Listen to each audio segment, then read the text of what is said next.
You are listening to Ideas and Leaders podcast. I'm Elena Paweta, Executive Communication Coach and TEDx organizer.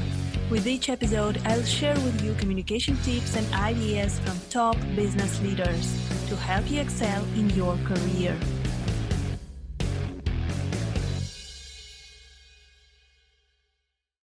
Welcome to the next episode of Ideas and Leaders podcast. Today, my guest is Shelly Lefkoe. She is the founder of Revolutionary Lefkoe Method, and she helps to get rid of hidden limiting beliefs, which is very interesting, and this is what we are going to discuss today. Hi, Shelly. It's great to have you on Ideas and Leaders. Great to be here. Thanks for having me. So, Shelly, can you tell us in the beginning a little bit about your method? How did you come up with this and what it is all about? Okay. So actually, my late husband came up with it. He was on what he calls a spiritual, intellectual journey to uncover why people knew what to do and didn't do it, or knew what not to do and did it. So people know that if you eat healthily and exercise, you'll live longer, you'll feel better, and yet they don't do it. We want to have successful businesses, and yet we procrastinate or we don't do what we know we should do. So there's all, we get into relationships knowing going in that it's not a good relationship, and we still do it. You know, we make New Year's resolutions and we don't keep them. So he was looking at his own life. You know, things were always going to turn out, and that last minute they wouldn't turn out. And so anyway, he was on a plane going to California to pitch a client. He was doing consulting, and he started journaling. And at the end of the flight, he had come up with the philosophy. Now, I'm going back, Elena, 30 years ago. So today, everybody knows pretty much that you can't make change without changing beliefs. In those days, people used to say, beliefs? Like religious beliefs? Like, what do you mean, beliefs? So the theory is that all of your behavior, emotions, and reality come from your beliefs. People who believe life is hard have hard lives. You know, if you believe that water is boiling, you're not going to put your hand in it. So our lives are consistent with our beliefs. So underlying virtually every unwanted pattern, and by that I mean procrastination, not speaking up for yourself, fear of public speaking, not taking risks and chances, all of those patterns are caused by these beliefs that we have. And I'll tell you what they are and how they get formed and all of that. But I want to start with what I mean when I say beliefs. Mm-hmm. So a belief is a statement about reality that we hold as the truth. So it's not wishy-washy. It's not sometimes.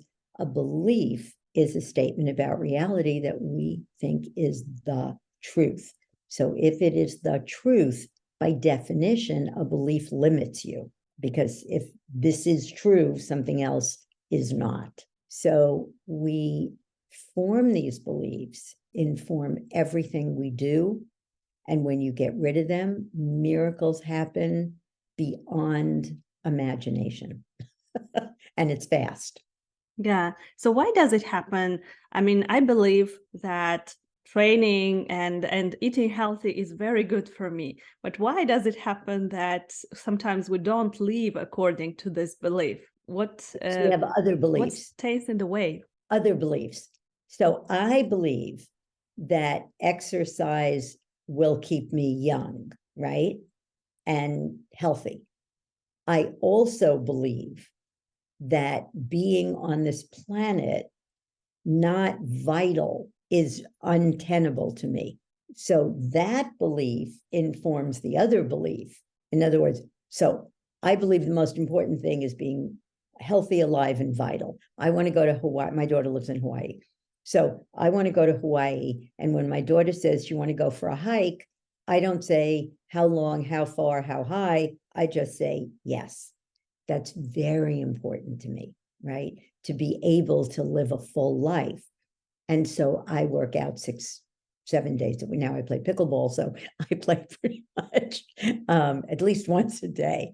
But I have worked out consistently 6 days a week for most of my life. I believe that friendship is the most important thing in the world.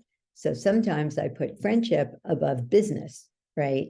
I believe that fun. I had a mother who told me that fun is the most important thing. So I prioritize fun sometimes over business.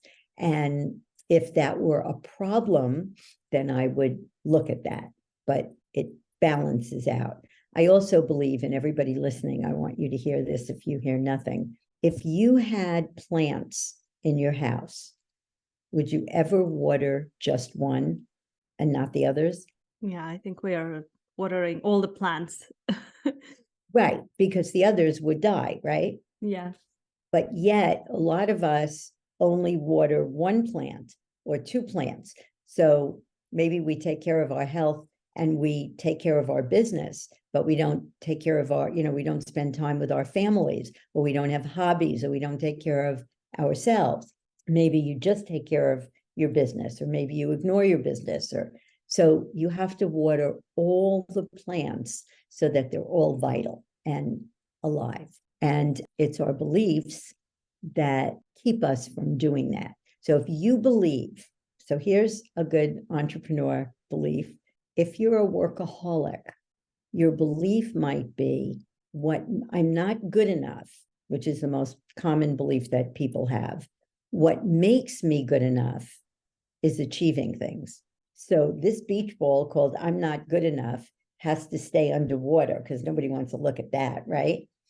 Or I'm not important. That's the second most common belief. What makes me good enough is achieving things. So as long as I'm achieving, this beach ball stays underwater. I'm good enough because I'm achieving.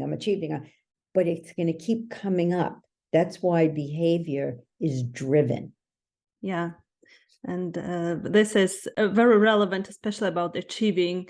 It resonates with with me a lot. And it is so interesting to see that all our behaviors, they are actually driven by certain beliefs, by certain things that we believe in. So how do you understand that you have to work with a certain belief? How do you find out where is this belief that is causing certain problems? Yeah. So that's my job. And I will tell you. And I also want to say the two biggest patterns with entrepreneurs are either workaholism, or procrastination. So Or a lot both. of us, or both, right? But a lot of us look at, Instagram, or, we're very busy, we go to do something, we don't want to do it. And so we get busy answering emails, getting distracted, and then all of a sudden you go, God, I still didn't get my product out. And I'm going to tell you, you're probably watching me how I do things, because everything you tell is about me. yeah, it's most people. So the 5 most common beliefs, and I'm going to give you all access to eliminate one of them for free. The 5 most common beliefs: I'm not good enough. I'm not important. Now, I want to just show you something, because I'm going to show you how you know you have a belief. So everybody take a deep breath. Say, I'm not good enough out loud. I'm not good enough. Now say, I'm a monkey. I'm a monkey. So when you say I'm a monkey, obviously that feels silly. So when you said, I'm not good enough, how does it feel to say it? I'm a monkey immediately felt wrong, but I'm not good enough was like, yeah. So I think that because everyone has some part of them that they feel they're not good enough in something, so they might relate. Yeah, but that's no. Very, very, very different. I'm not good enough at marketing. That's true. I'm not. It's not my joy. It's not my wheelhouse. It's not anything I want to be good at. That has nothing to do with I'm not good enough. See, most of us think we're human doings, not human beings. Your good enoughness has nothing to do with what you do or don't do, right? Who you are is whole and complete and good enough. So if you said I'm not good enough and it didn't feel good, then you know you have the belief. So the first way you know you have a belief is either it doesn't feel good to say it, it feels yucky because it's really just words, or it just feels true, okay? So I'm going to tell you the 5 most common beliefs that underlie procrastination, fear of public speaking, a lot of patterns, okay? There's more, but this is not many more, but these are the 5. Now, you may know that your beliefs are silly. You may have evidence that they're not true and still believe it. And when you go through the process, you'll see why that's true. I've worked with 5 Harvard PhDs who had the belief, I'm stupid. They know they're not stupid, but they still believe it, okay? I think that this is the PhD thing, because I'm a PhD as well, and working in the academic world. And when people are surrounded by super smart people, they have this that, oh, maybe I'm not so smart as they are. That's right. That's absolutely. So when you get rid of these beliefs, that totally goes away. I had the 5th belief, and I'll tell you what it is. I mean, I've had all of them, but I'm not good enough. I'm not important. Mistakes and failures are bad. And if you think you don't have that belief, ask yourself this question. When I make a mistake or fail, and you got to tell yourself the truth, do I say, way to go, Shelly, that was a great learning opportunity? Or do I beat myself up? And if you beat yourself up, it's because you have the belief mistakes and failures are bad. If I make a mistake or fail, I will be rejected. It's another belief. And here's the one that when I got rid of this belief in one session, permanently forever, my life changed. What makes me good enough is having other people think well of me. I no longer define my good enoughness, my worth, my value by what other people think of me. So it's not like I don't care. I mean, if my kids didn't love me, I would be devastated. If my best friend said, I don't want to be your friend anymore, I'd be very sad. So it's not that you don't care. It no longer means anything about you. So if I speak in front of 600 people, not everybody's going to like me. I promise you, and I will take feedback. I'm open. I love to hear what people have to say, but I no longer invalidate myself if somebody doesn't think well of me. So that's a huge belief to get rid of. And yeah, we have a 19 self-esteem belief product where you can interact with a video, and it's incredibly inexpensive because we want to make this available to all the people who can't work with me or, my facilitators. And it's very powerful. Yeah, wow. It is really interesting how to actually get rid of those beliefs, because sometimes we understand that something stands in the way of us, achieving success in business or having a great relationship or something else that we want to achieve, but we don't know how to actually get rid of it. I know recently, I want to tell you a story that recently I listened to Tony Robbins' lecture about changing your identity, that you need to change what you think about yourself, and then you will change your behaviors. I think that this is very in line with what you teach.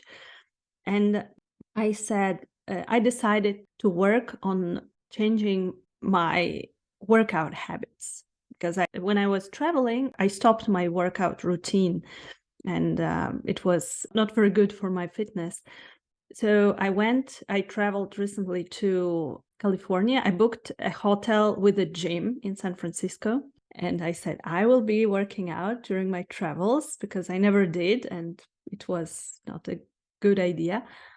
But then when I came to the hotel, although I did all the work and I'm changing my identity, I'm working out when I'm traveling, nothing happened. I did not visit the gym even once. Beautiful. So it was, I believe they're so deep inside that if we want to break them, it is so hard. So sweetheart, number one, Elena, beliefs are not deep inside. beliefs are all in your head. They're not deep inside. They're right in here. Okay. And there is a reason, and I'm going to tell you what it is in a minute, why most things don't work to eliminate beliefs and why mine does. We have a book coming out in June called Hitting the Wall, Eliminate the Beliefs That Sabotage Your Business and Your Life. And it walks you through the whole process. Here's the thing. You come into this world as a little ball of consciousness and you don't have any of these beliefs. But you look at mom, you look at dad, you look at your family, mom and mom or dad and dad, whatever your family looks like.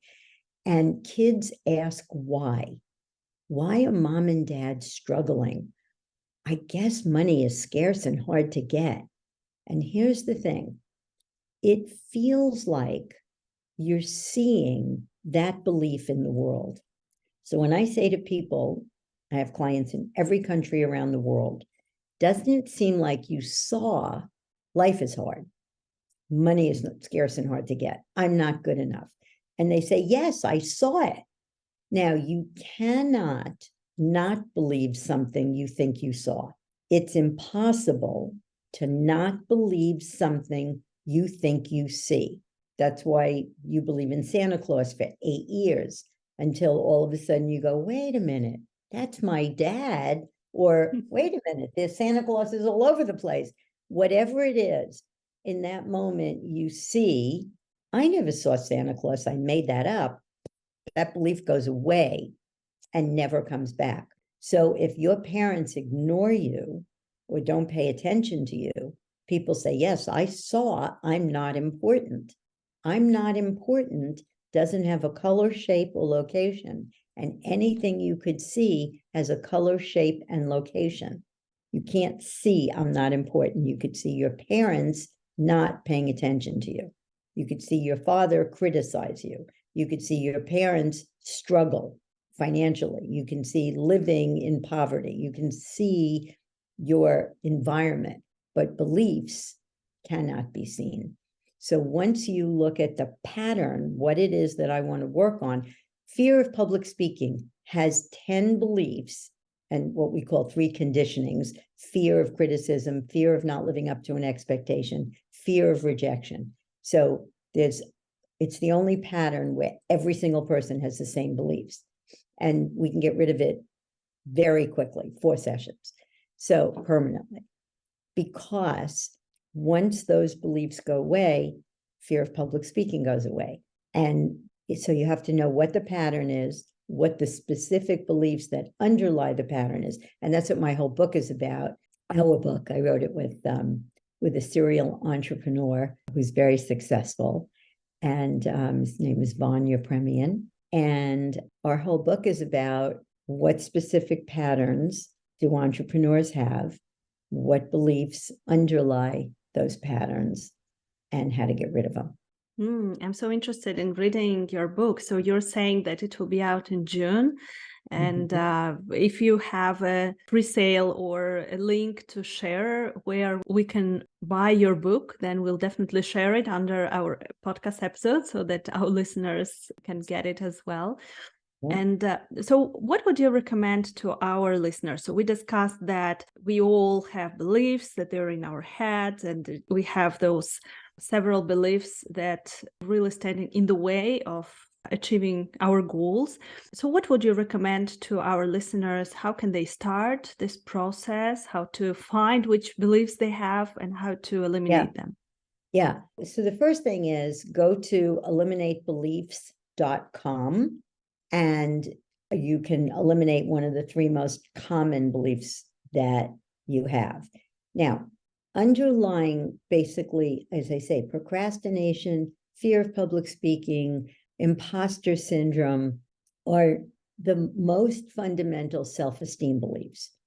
So when you get rid of, I'm not good enough, I'm not important, I'm not capable, I don't have what it takes, mistakes and failures are bad, if I make a mistake or fail, I'll be rejected, I'm not worthy, whatever it is, when you get rid of those beliefs and you start having confidence, the rest flows. Because once you have confidence, you can say things like, I don't know, or I'm not good at this. How can I learn it? How can I get help? When you get rid of the belief, I'm not important, or what I have to say is not important. These are all beliefs on our natural confidence program. What I have to say is not important. You're not going to speak up in meetings. You're not going to ask for what you want. If you have a belief, I have to do things on my own, you're not going to ask for help. So all of these beliefs in this program are the beliefs you need to get rid of for almost every pattern that you can have, even relationship issues, right? If you believe I'm not good enough, or what I have to say is not important, you're just going to not speak. So even if it's dating or how you allow yourself to be treated in a relationship. I had a client yesterday who said, it's so funny. She said, I'm not just speaking up to my employees now. She said, I started speaking up to my husband. And this was very funny. This is great. So her husband is into antiques and he buys a lot of antiques for the house. And he's always been the one to furnish the house and do all that stuff. So she has a session with me and he buys this very expensive antique chair. And he never runs anything by her, and it's always been fine with her.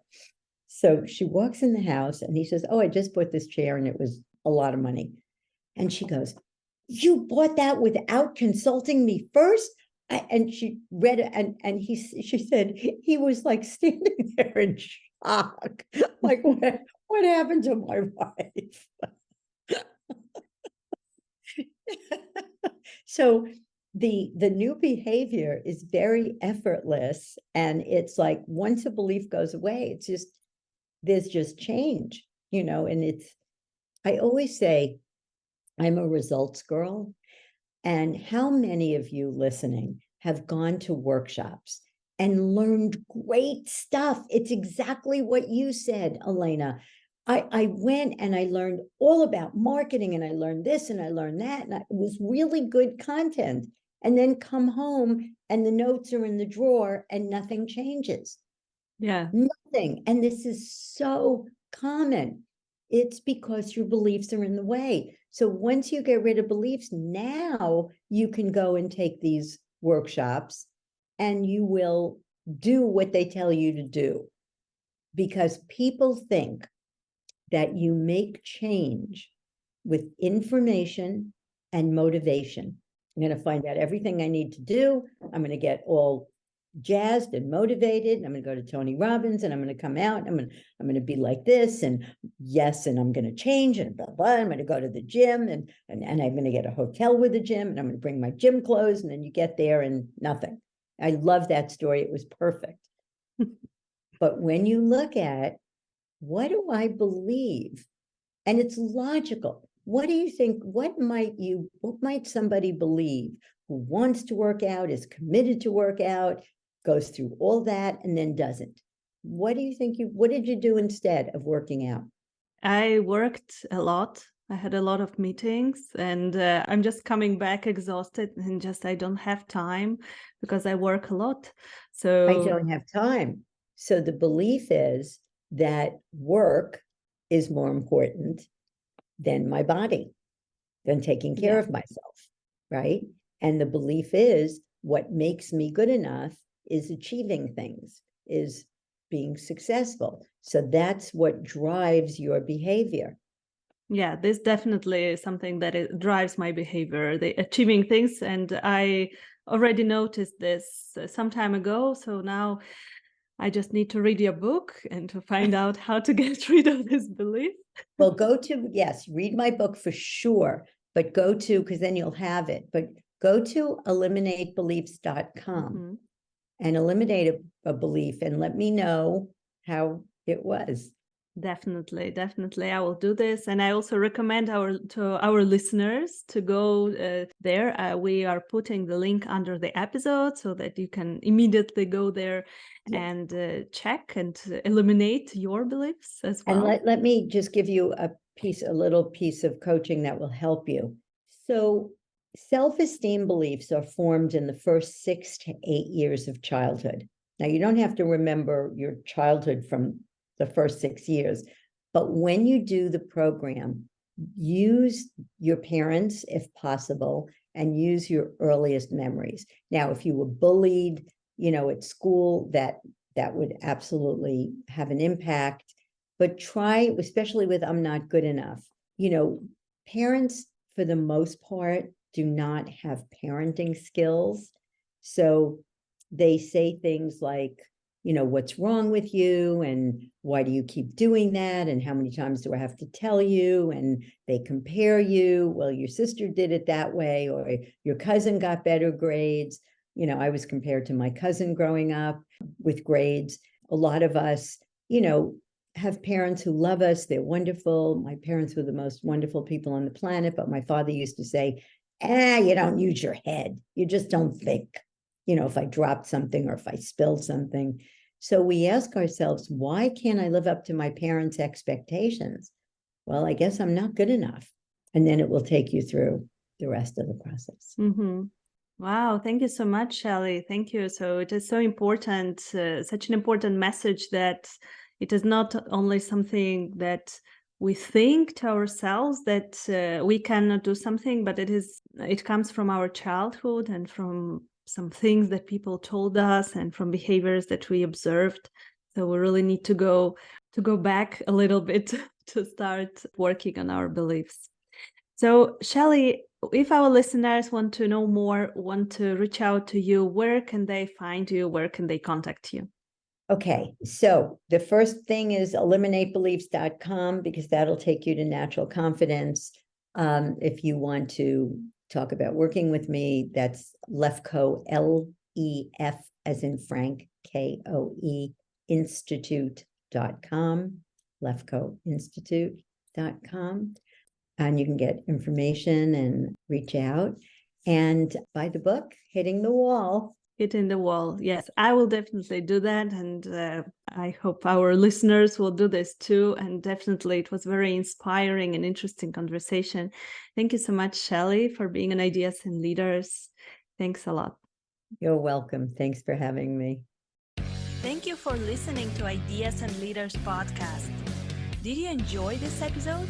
Let me know that you listened by tagging me in your LinkedIn profile and using a hashtag Ideas and Leaders.